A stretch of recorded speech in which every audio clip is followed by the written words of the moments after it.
Hola la compagnie, j'espère que vous allez bien. Aujourd'hui, on se retrouve dans une nouvelle vidéo dans laquelle on va comparer le dernier iPad avec la puce M1 au dernier MacBook avec la puce M1 également. Donc pourquoi cette comparaison? Tout simplement parce que ce soit le MacBook Air ou le MacBook Pro, eh bien si on les compare à l'iPad Pro, donc en l'occurrence le 11 pouces et le 12,9 pouces, les tout nouveaux qui viennent tout juste de sortir, eh bien ils ont le même processeur et le même nombre de gigas de RAM. Sauf que vous allez voir, en fonction de vos usages, eh bien le choix ne sera évidemment pas le même. Donc du coup je me suis dit que ça pouvait être sympa de comparer MacBook Air et MacBook Pro versus l'iPad Pro. Ici j'ai le 12,9 pouces, donc avec le nouvel écran mini LED et bien évidemment la puce M1. Sachez qu'on parlera également un petit peu de l'iPad Pro 11 pouces, mais la seule chose de différent avec l'iPad Pro 12,9 pouces, c'est que celui-ci n'est pas équipé d'un écran mini LED. Et dernière chose à savoir, comme vous allez le voir sur les plans, on parlera ici de mon MacBook Pro, donc j'ai la version de base avec la puce M1 et 8 Go de RAM. Donc la première chose à regarder, c'est bien évidemment le prix. Parce que je pense que, mine de rien, c'est quand même l'une des choses qui va le plus peser dans la balance. Donc dans cette vidéo, pour que ce soit équitable, on parlera de l'iPad avec le Magic Keyboard.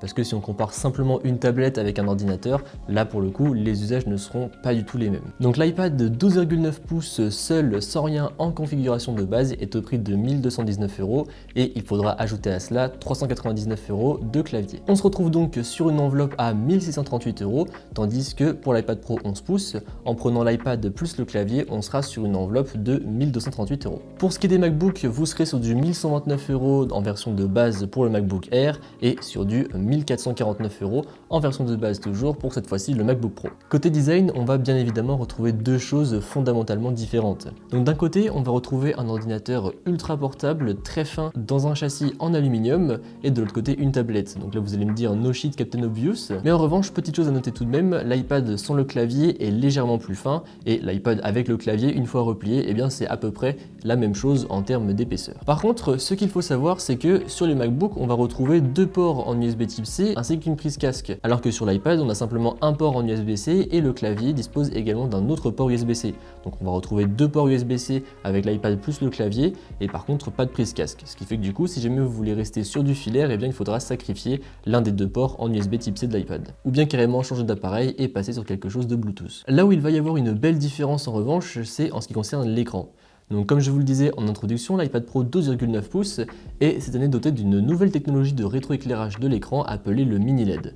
Donc en fait, qu'est-ce que ça change? C'est juste qu'au lieu d'avoir des grosses LED un peu partout pour éclairer la dalle, et bien cette fois-ci on va en avoir plein de très petites partout, on a plus de 10 000 LED sur l'écran. Et du coup ce que ça change, bien c'est que par rapport aux iPads des années précédentes, bien on va avoir des noirs beaucoup plus profonds et des couleurs beaucoup plus éclatantes qui se rapprocheront d'une technologie OLED. Pour ce qui est des MacBooks, on va retrouver un écran Retina, donc qui a fait ses preuves depuis maintenant plusieurs années, qui est très bon, que ce soit pour la retouche photo, de la retouche vidéo, qui est très juste dans les couleurs, donc comme ça on n'a pas de mauvaises surprises une fois qu'on publie sa vidéo sur YouTube et qu'on regarde avec un autre appareil par exemple. Mais du coup je trouve l'écran de l'iPad meilleur et il sera beaucoup plus adapté à un usage polyvalent. Déjà il faut savoir qu'il est plus lumineux que l'écran du MacBook, donc par exemple si jamais vous aimez travailler en extérieur ou dans un endroit où il y a beaucoup de lumière par exemple, eh bien vous serez plus à l'aise sur un iPad que sur un MacBook. Et comme je vous le disais, en termes de polyvalence, l'iPad sera bien plus confortable puisque encore une fois les couleurs sont meilleures, les noirs sont plus profonds. Donc imaginons que vous vouliez, je sais pas, regarder une série dans votre lit ou un film, eh bien l'iPad vous avez juste qu'à le décrocher de son clavier, vous pouvez le prendre avec vous. Déjà ça prend beaucoup moins de place puisqu'on n'a pas le clavier et vous profitez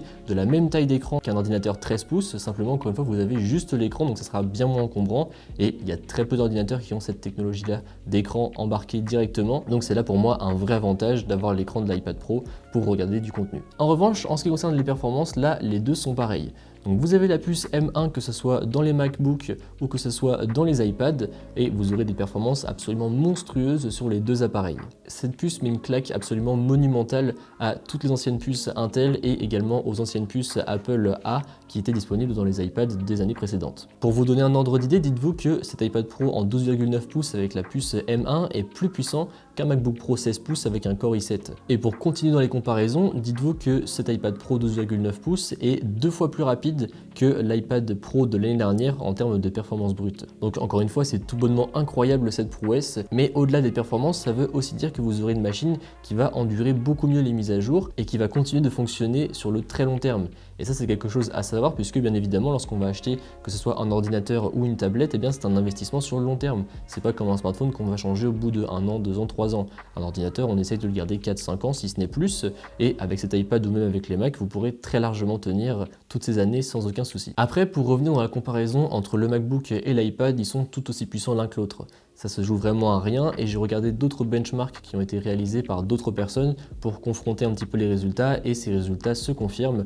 En effet, ça se joue vraiment à rien que ce soit sur du multicore ou du single core. Après, en revanche, pour tout ce qui est export de vidéo et tâches qui vont être un petit peu plus lourdes, là pour le coup, ce sera plus rapide sur le Mac, tout simplement puisqu'il y a des composants qui sont optimisés et en plus de ça, si jamais vous prenez un MacBook Pro, vous avez un ventilateur à l'intérieur, ce qui fait que du coup, ça va aider la circulation d'air à se faire correctement et refroidir beaucoup plus efficacement tous les composants qu'il y a à l'intérieur, donc comme ça on n'aura pas de ralentissement. Alors que pour l'iPad, il n'y a rien de tout ça, donc du coup si jamais il chauffe, il n'y a pas vraiment de solution pour qu'il s'aère mieux. Après pour tout ce qui est retouche photo, export d'images, etc., là pour le coup les deux sont assez équivalents, ça se joue vraiment à quelques secondes, donc pas de souci.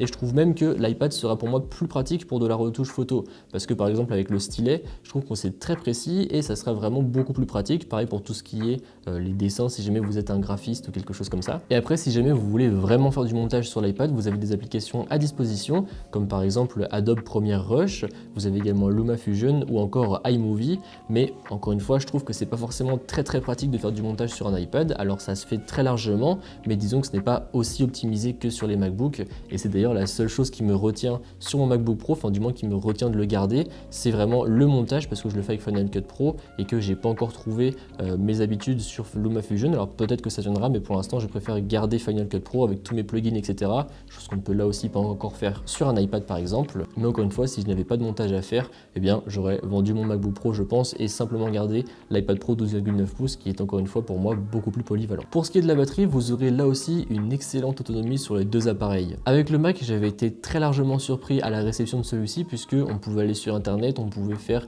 pas mal de recherches, écouter de la musique en même temps, bref, faire vraiment énormément de choses et je perds vraiment très peu de pourcents de batterie à chaque fois et ça me surprend d'ailleurs toujours autant. Et l'appareil avec cet iPad Pro M1, j'ai travaillé dessus toute l'après-midi. Ce week-end, j'ai regardé des films dessus, des vidéos. Et dites-vous que là, depuis vendredi, je ne l'ai pas rechargé encore.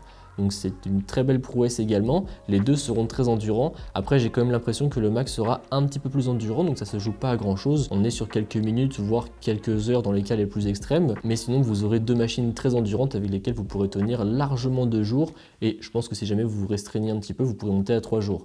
Après bien évidemment si vous faites full montage sur votre Mac ou sur votre iPad, la batterie va descendre beaucoup plus vite, mais si jamais vous faites par exemple pas mal de recherches internet et d'usage bureautique, et bien là vous pourrez tenir sans souci plusieurs jours. Autre chose assez importante à comparer, ce sont les haut-parleurs, puisque dans l'usage multimédia, pour regarder des vidéos, etc., ça va nous servir tous les jours. Et du coup, pour ce qui est du Mac, vous avez 2 haut-parleurs, donc un de chaque côté, qui se trouveront à l'intérieur du Mac.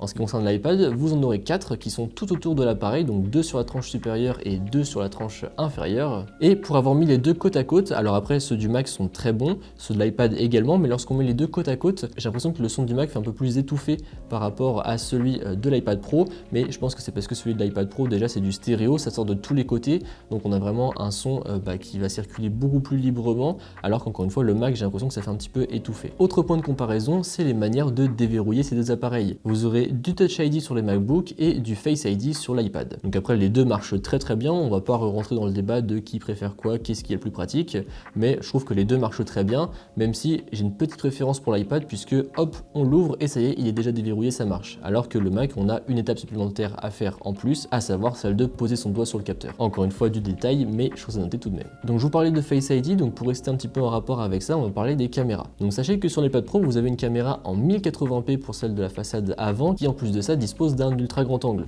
Donc ça pourrait être très pratique pour par exemple faire des visioconférences de groupe, surtout l'ère dans laquelle on vit actuellement. Et vous avez également 2 objectifs photo à l'arrière, donc un grand angle et un ultra grand angle, avec en plus de ça un capteur LiDAR. Donc le capteur LiDAR va servir par exemple à tout ce qui est réalité augmentée. Et je sais que certaines personnes l'utilisent notamment dans leur boulot pour par exemple faire des devis, je sais pas, de volets refaits ou de pergola. Et bien on prend l'iPad, hop, on prend une photo de la maison et avec la réalité augmentée on peut voir en temps réel ce que ça fait. fait. Donc voilà, je sais que ce sont des choses que certaines personnes utilisent avec leurs iPads et par contre sur le Mac on va simplement retrouver une caméra en façade avant et malheureusement c'est simplement une définition en 720p. Donc c'est vraiment pas très bon et je trouve ça vraiment dommage puisque encore une fois dans l'ère dans laquelle on vit avec de plus en plus de visioconférences et je pense pas que ça va s'arrêter de sitôt, eh bien la caméra du Mac est vraiment pas ouf. Du coup encore une fois si jamais vous voulez quelque chose de plus polyvalent, eh bien optez pour un iPad. Alors après je suis d'accord avec vous, les deux objectifs à l'arrière ne serviront pas forcément puisque moi personnellement je sais que je vais jamais m'en servir à part peut-être le LiDAR comme ça de temps en temps, mais c'est tout. Du coup en conclusion votre choix devrait selon moi se porter sur quels usages vous avez avec votre machine et qu'est-ce que vous attendez de votre machine. Encore une fois, imaginons que vous êtes un étudiant et que vous cherchez quelque chose pour prendre des notes en cours, mais également pour regarder vos films, pour regarder vos séries, profiter un petit peu aussi d'un bon système audio pour écouter de la musique, pourquoi pas faire quelques retouches photos de temps en temps, pourquoi pas dessiner aussi avec le stylet par exemple, et bien pour moi ce sera largement l'iPad Pro. Encore une fois, il est beaucoup plus polyvalent et vous pourrez faire absolument tout ce que vous voulez dessus, même encore une fois du montage vidéo si jamais vous le souhaitez, même si bon, là pour le coup je le recommande pas vraiment si c'est que pour faire du montage vidéo, mais dites-vous que en plus de ça vous serez tranquille pendant de longues années puisque moi à titre d'exemple j'ai encore mon iPad Pro de 2018 qui fonctionne très bien et que j'ai remplacé là vendredi avec cet iPad Pro 2,9 pouces. Mais sinon mon iPad Pro 2018 fonctionne encore très bien et il marche nickel. En fait pour moi vous devriez vraiment prendre un Mac si vous avez vraiment un usage spécifique. Par exemple encore une fois vous cherchez quelque chose pour faire du montage vidéo, pour pourquoi pas faire des vidéos sur YouTube par exemple, et bien là pour le coup il faudra largement prendre un Mac qui sera beaucoup plus confortable et beaucoup plus adapté pour faire du montage vidéo. Pareil, imaginons je sais pas que vous allez vous lancer dans des études d'architecte et que vous avez besoin d'un logiciel très spécifique qui est disponible uniquement sur ordinateur et sur Mac, bah bien évidemment il vous faudra prendre un Mac. Donc conclusion de la conclusion, c'est usage spécifique Mac et pour tout ce qui est autre, eh bien ça sera iPad puisque encore une fois beaucoup plus polyvalent. Après dans quelques jours on va également faire un guide d'achat sur les iPads entre l'iPad Air, l'iPad mini, l'iPad Pro de 2021, l'iPad Pro de 2020 pour voir un petit peu quel iPad vous devriez acheter en fonction de vos besoins. Donc si jamais ça vous intéresse, restez connectés. Sur ce, j'espère que la vidéo vous a plu. Si c'est le cas comme d'habitude, n'hésitez pas à mettre un pouce bleu, à vous abonner et à me suivre sur les réseaux sociaux qui se trouveront dans la description. Allez, salut!